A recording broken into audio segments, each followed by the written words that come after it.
राजा शेरू बाबा अपने सिंहासन पर बैठे होते हैं, मंत्री से चर्चा कर रहे होते हैं। दरबार में अचानक हलचल होती है। एक विदेशी व्यापारी विल्हेम प्रवेश करता है। विल्हेम झुकता है, राजा को प्रणाम करता है। वह धीरे धीरे आगे बढ़ता है और राजा के सामने एक चमकता हुआ हीरा पेश करता है। दरबार में सन्नाटा छा जाता है। सभी लोग हीरे की अद्भुत चमक देख रहे होते हैं। राजा शेरू बाबा हीरे को देखते हैं, मंत्रमुग्ध हो जाते हैं। विल्हेम कहता है, महाराज, यह आपके राज्य की समृद्धि का प्रतीक है। राजा शेरू बाबा मुस्कुराते हुए खजांची को बुलाते हैं, आदेश देते हैं कि हीरे को खजाने में रखा जाए। खजांची हाथ जोड़ता है, हीरे को लेकर खजाने की ओर चला जाता है। रात हो चुकी है। खजाने की सुरक्षा में तैनात सिपाही पहरा दे रहे होते हैं। एक सिपाही अचानक अजीब सी आवाजें सुनता है खजाने के पास। वह चौंकता है, अपने साथियों को बुलाता है। सभी सिपाही खजाने की तरफ दौड़ते हैं और वहां एक चमकती हुई रोशनी देखते हैं। रोशनी अचानक गायब हो जाती है। सिपाही घबरा जाते हैं। वे सभी राजा शेरू बाबा के पास जाते हैं और सारी बातें बताते हैं। राजा चिंता में पड़ जाते हैं और खजांची को बुलाते हैं। खजांची खजाने का दरवाजा खोलता है, लेकिन हीरा गायब होता है। राजा शेरू बाबा गुस्से में आ जाते हैं, जोर से चिल्लाते हैं, इतनी कड़ी सुरक्षा के बावजूद हमारा हीरा चोरी कैसे हो सकता है। वह अपने मंत्री चिंटू को बुलाते हैं। चिंटू दरबार में आता है। राजा उसे बताते हैं, तुम्हें इस मामले की जांच करनी होगी। चिंटू सोच में पड़ जाता है,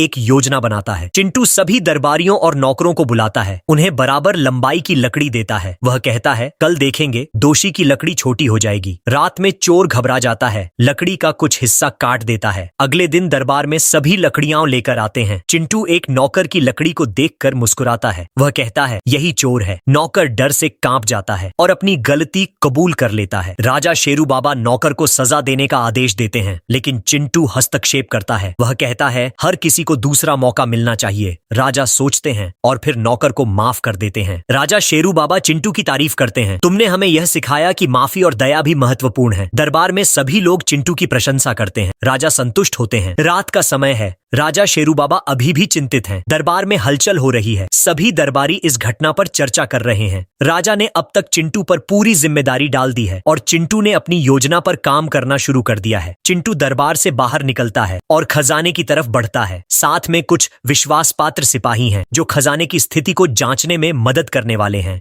रात के सन्नाटे में खजाने की सुरक्षा जांची जाती है। सिपाही दीवारों, दरवाजों और खिड़कियों की गहराई से जांच करते हैं, लेकिन कोई भी सुराग नहीं मिलता। चिंटू अब खुद खजाने के अंदर प्रवेश करता है और सोच में डूब जाता है। चिंटू अचानक ठहरता है, उसे कुछ अजीब महसूस होता है। वह खजाने की एक दीवार के पास रुकता है और उसे ध्यान से देखता है। दीवार पर हल्की सी दरार होती है जो बाकी हिस्से से अलग दिख रही होती है। चिंटू ने इस दरार को नोट किया और सिपाहियों से वहां की जांच करने का आदेश दिया। सिपाही दीवार की जांच करते हैं और उन्हें कुछ खास नहीं मिलता। चिंटू कुछ सोचता है, फिर कहता है, इस दीवार में जरूर कुछ छिपा है। चिंटू अगली सुबह तक इंतजार करने का फैसला करता है ताकि अधिक ध्यान से दीवार की जांच की जा सके। वह वापस दरबार की ओर बढ़ता है और राजा पूरी स्थिति की जानकारी देता है। राजा शेरू बाबा सुनते हैं, लेकिन उन्हें समझ में नहीं आता कि यह क्या हो सकता है। चिंटू राजा से कहता है, मुझे एक और दिन दीजिए, मैं इसे पूरी तरह सुलझा दूंगा। राजा चिंतित होते हुए भी चिंटू पर पूरा भरोसा करते हैं। रात होते ही खजाने के पास फिर से हलचल होती है। सिपाही वहीं रहस्यमयी आवाजें सुनते हैं और चमकती हुई रोशनी भी दिखती है। चिंटू को खबर मिलते ही वह तुरंत खजाने की ओर दौड़ता है। खजाने के पास पहुंचते ही वह देखता है कि कुछ नौकर वहां खड़े हैं। नौकरों के चेहरे पर डर का साया होता है, जैसे वे कुछ छिपाने की कोशिश कर रहे हों। चिंटू तुरंत समझ जाता है कि इन नौकरों को इस रहस्य का कुछ पता है। चिंटू उन नौकरों से पूछता है, तुम लोग यहाँ क्या कर रहे हो? नौकर घबरा जाते हैं और जवाब देने में हिचकिचाते हैं।